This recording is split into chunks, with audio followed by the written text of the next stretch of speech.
Bienvenue dans l'Africa Newsroom, votre émission de débat et d'analyse en cette semaine consacrée à la place de la femme dans nos sociétés africaines, avec aujourd'hui le portrait d'une femme militante, Sarane Séré-Sérémé, qui a été une des 2 femmes candidates à l'élection présidentielle de son pays, le Burkina Faso.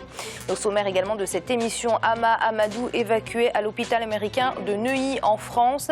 Atteint d'une maladie chronique, son état de santé se serait considérablement fragilisé ces derniers jours alors qu'il était en détention au Niger. Sa candidature au 2e tour face au président Mamadou Issoufou reste maintenue. Et puis Conseil des ministres délocalisé à Grand-Bassam en Côte d'Ivoire, un symbole fort qui prouve la détermination des autorités ivoiriennes à ne pas se laisser abattre par le fléau terroriste. Et ils sont avec nous autour de ce plateau pour en débattre. Notre invitée Sylvie Ouedraogo, secrétaire à la mobilisation de l'Union nationale des femmes du MPP France. Bienvenue parmi nous. Merci madame. Et nos éditorialistes, bien évidemment, avec à ma droite Samuel Gembok. Samuel, merci d'être avec nous. Merci Amira, bonsoir. Et Alfred Chango. Alfred, ravi de vous accueillir. Merci beaucoup Amira, c'est un bonheur de vous retrouver autour de ce plateau. Et puis à mes très chères téléspectatrices, je dis aussi merci de leur accueil. Et tout de suite, c'est l'info du jour.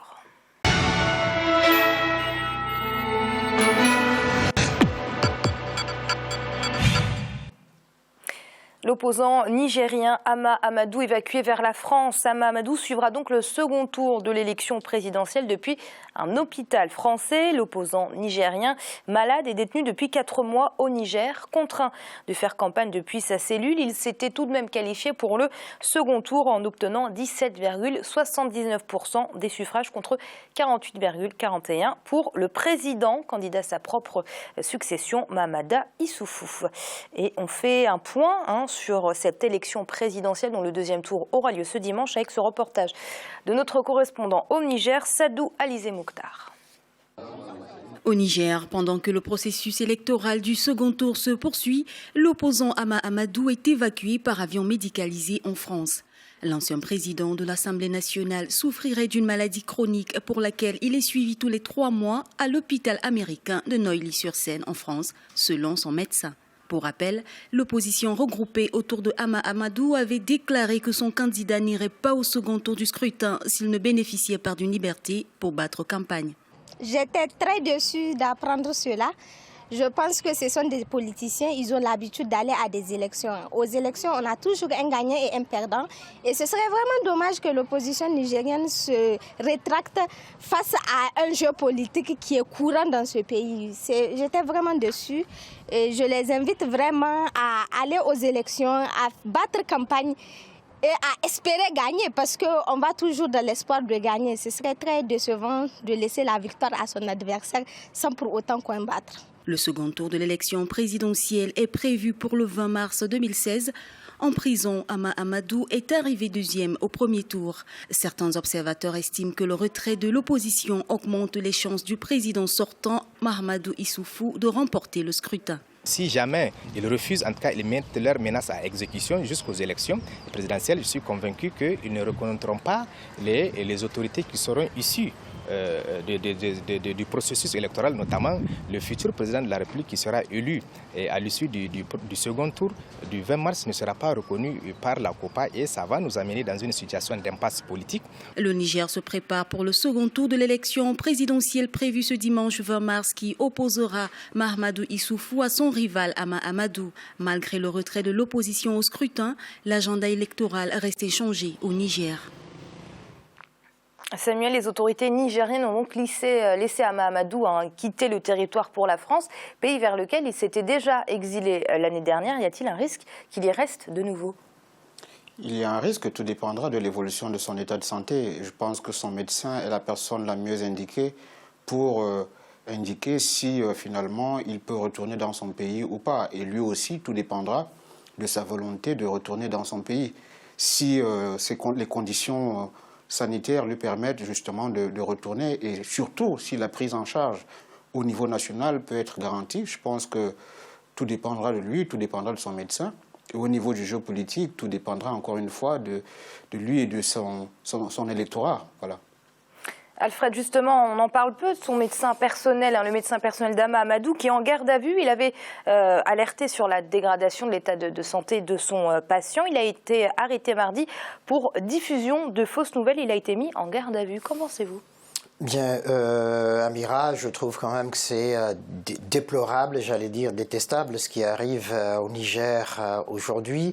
Les Nigériens n'avaient pas besoin justement d'une campagne électorale, d'une présidentielle tronquée comme c'est le cas maintenant.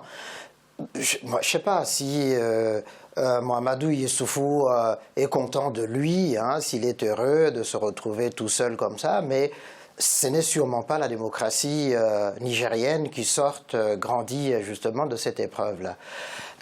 Qu'est-ce que ça signifie d'arrêter le médecin qui dit la vérité alors qu'on le savait depuis longtemps et puis 2 jours après on évacue le candidat pour raison sanitaire?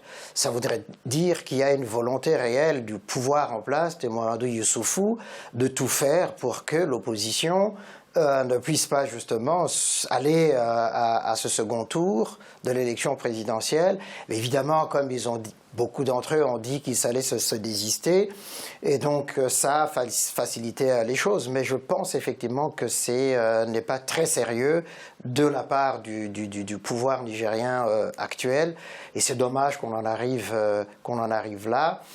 Il est probable qu'il gagne l'élection, mais l'opposition a déjà dit très clairement qu'elle ne reconnaîtrait pas les résultats de cette élection, parce que les dés lui semblent pipés dès le départ. Samuel, est-ce qu'on peut craindre qu'on n'est actuellement qu'au début d'une crise politique de très grande ampleur? Je pense qu'en Afrique, l'institution militaire et l'appareil, la fonction publique jouent un rôle déterminant sur le niveau de stabilisation ou pas. Maintenant, si l'électorat de Ama Amadou est tellement important, il y a justement des craintes à émettre par rapport à la stabilité future du pays, notamment au cours du prochain quinquennat. Tout dépendra de la maturité politique du peuple nigérien et tout dépendra de sa volonté aussi de préserver la stabilité dans le pays. Maintenant, est-ce qu'il y aura des radicaux qui vont peut-être mobiliser des populations pour que le résultat de l'élection soit contesté ou les institutions mises en place soient contestées? Je pense qu'à ce niveau, il y aura de sérieux problèmes. Ce que je regrette peut-être au passage, c'est peut-être l'absence ou le vide juridique qui existe au sein des institutions qui ont la charge notamment de suivre le processus électoral et de le valider dans de telles circonstances quelles auraient été des mesures à prendre. Et ces mesures-là devraient être contenues dans les lois et règlements qui existent dans le pays. Il est quand même inconcevable que tout un processus électoral, alors qu'il y avait des candidats au départ de l'élection, qui se trouvent très injustement marginalisés parce que celui qui est élu au deuxième tour n'a pas pu être présent. Voilà. Alfred, on a très peu entendu l'Union africaine et pourtant on peut clairement qualifier la situation au Niger d'inquiétante. Comment expliquez-vous que l'UA n'est pas intervenue dans cette crise? Mais ça, c'est, j'allais dire, la énième fois qu'on va déplorer justement le retard à l'allumage de l'Union africaine, qui est aussi traversée par plusieurs crises, préoccupée par plusieurs crises qui surviennent par-ci par-là, au Soudan du Sud, en Somalie, au Burundi. Et donc ça fait toute une série de crises comme ça. Et donc il y a un retard à l'allumage de la part de l'Union africaine. On aurait effectivement attendu qu'elle soit justement au four et au moulin pour dire au Niger, mais voilà, les élections doivent se faire dans la transparence, dans le respect de tous les candidats. Peu importe ce qu'on reprocherait à Ama Amadou, mais qu'il y ait eu égalité de traitement de la part de tous les candidats à cette élection. Et Alassane Ouattara, le président ivoirien et son équipe ministérielle se sont rendus à Grand-Bassam. C'était ce mercredi matin, la station balnéaire qui a été frappée ce dimanche par un attentat terroriste qui a fait 19 victimes. Un conseil des ministres délocalisé, donc très symbolique et qui met en lumière la détermination des autorités ivoiriennes à mettre fin au fléau terroriste. C'est un sujet qui nous a été préparé par Olivia Yéret-Dobré. Un conseil des ministres symbolique s'est tenu dans la ville de Grand-Bassam, en Côte d'Ivoire. Tout le gouvernement ivoirien s'est déplacé ce mercredi 16 mars 2016 dans la station balnéaire de Grand-Bassam, frappée dimanche dernier par un attentat terroriste. Un conseil des ministres délocalisé dans cette ville historique, première capitale de la Côte d'Ivoire, comme pour afficher la détermination du gouvernement à résister et à combattre le terrorisme. Nous allons continuer nos activités malgré la douleur et malgré ces attaques, et que la Côte d'Ivoire ne se laissera pas intimider par les terroristes ou par le terrorisme. Et notre marche vers l'émergence est irréversible. Et les progrès que nous avons faits au cours des 4 dernières années doivent se renforcer, car cet événement ne fait que renforcer l'union entre les filles et les fils de notre pays. Et la Côte d'Ivoire continuera d'être la terre d'hospitalité qu'elle a toujours été. Lors de ce Conseil des ministres, le gouvernement ivoirien a annoncé des mesures d'aide financière pour faire redémarrer l'activité dans la ville de Grand-Bassam.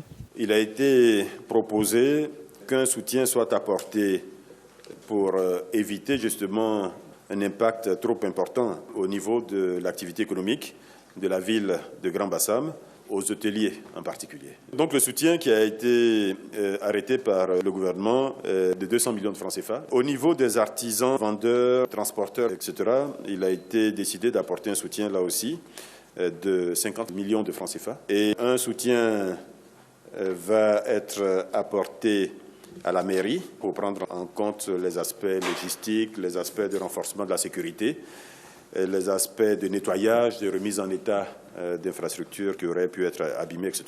Donc tout cela fait 300 millions de francs CFA. C'est vraiment un tout premier soutien, en attendant évidemment les mesures complémentaires. Le bilan des victimes des attaques s'est alourdi. Selon le porte-parole du gouvernement ivoirien, 19 personnes, dont 11 Ivoiriens, ont perdu la vie dans ces attentats. Le président Alassane Ouattara a déposé une gerbe près de l'hôtel Étoile Sud en hommage aux victimes. Alfred, ce Conseil des ministres délocalisé, un joli symbole pour les victimes et pour leurs familles, mais aussi un symbole fort à l'adresse des terroristes. Oui, Amira, mais avant de répondre à la question, permettez-moi de m'incliner devant toutes ces victimes innocentes de cette barbarie aveugle qui frappe n'importe où. Nous avons été un certain nombre ici à nous inquiéter justement après ce qui s'était passé au Burkina Faso. Nous avions justement noté que la Côte d'Ivoire était aussi dans l'œil du cyclone, comme le Sénégal. Malheureusement, nos prédictions se sont avérées tout à fait justes. On aurait voulu que ça ne s'accomplit pas, que ça ne se réalise pas. Donc maintenant, effectivement, là, c'est un symbole vraiment fort que le gouvernement tente à donner à la fois aux Ivoiriens eux-mêmes pour les rassurer, pour les opérateurs économiques de Grand-Bassam et puis pour le reste de la communauté ouest-africaine, effectivement, en disant mais c'est la terre d'accueil de tous et en même temps, sur cette question de la lutte contre le Boko Haram, affirmer avec force la participation, la contribution de la Côte d'Ivoire justement à la lutte contre le terrorisme tout autour de cette région d'Afrique de l'Ouest. Samuel, au cours de ce Conseil des ministres, plusieurs décisions qui ont été prises. La première, c'est justement un soutien au tourisme qui a été décidé avec 300 millions de francs CFA qui vont être accordés aux hôtels de Grand-Bassam. Et puis, il y a également au niveau sécuritaire, le renforcement de la sécurité a été décidé avec, par exemple, l'augmentation des patrouilles au large de Grand-Bassam. Et puis, il y a également un appel à la vigilance qui a été lancé pour prévenir des activités suspectes. On en revient à cette nécessité d'avoir la population de son côté pour lutter contre le terrorisme. Oui, je profite vraiment de cette occasion pour féliciter les initiatives prises par le gouvernement et surtout la maîtrise de la situation. Ils ont été, les autorités ivoiriennes ont été réactives selon vous? Oui, je pense que les autorités ont été réactives. Je pense qu'elles ont mesuré l'ampleur de la situation, le fait de soutenir le secteur de l'hôtellerie et de soutenir le petit commerce dans la région permet de compenser les pertes immédiates, mais aussi dans un temps relativement court, parce que l'activité économique ne va pas tout de suite reprendre dans ce secteur. Et ce manque à gagner est comblé par l'enveloppe que l'État apporte. Mais aussi, il faut relever que le fait délocaliser le conseil ministériel à Grand Bassam symbolise aussi ce rapprochement entre les gouvernants des gouvernés, des administrateurs, des administrés, et cela montre très bien que jusqu'au plus haut sommet de l'État, on est profondément préoccupé par ce qui vient d'arriver au sein de la localité. Et le président marque sa présence en montrant qu'il est avec la population, il est avec les familles lourdement endeuillées. Donc c'est un exemple qu'il faudrait peut-être élargir sur le continent et dans la gestion des crises telles qu'on les voit sur le continent. Alfred, très rapidement, on croyait AQMI un peu effacé, disparu. On voit que AQMI existe encore. On croyait même que son champ d'action était au Maghreb et un peu au Sahel. Maintenant, AQMI arrive au niveau du golfe de Guinée. Une action sous-régionale n'a jamais été aussi pressante. Mais absolument, Amira. C'est nécessaire déjà, que la vigilance de chaque État soit éveillée, mais en même temps que la nécessité justement de mutualiser les moyens, de coordonner les actions s'accomplisse, se réalise, et en même temps la mise en commun de ces moyens pour permettre au fond d'une réaction à tous azimuts. Et je pense effectivement qu'aucun pays ne s'en sortira seul. Évidemment, on a appris que la France va aider au renforcement des capacités de forces spéciales de la Côte d'Ivoire, justement à pouvoir faire face mieux encore à l'avenir face à ce terrorisme. Mais je pense effectivement qu'il faut que toute la sous-région Afrique de l'Ouest puisse se retrouver autour de la table, pas seulement 5 du Sahel et puis les 5 du front par rapport à Boko Haram, parce qu'il y a comme une sorte de concurrence du terrorisme dans cette région-là. Et c'est l'heure de marquer une courte pause. On se retrouve très vite pour la suite de l'Africa News. On met tout de suite.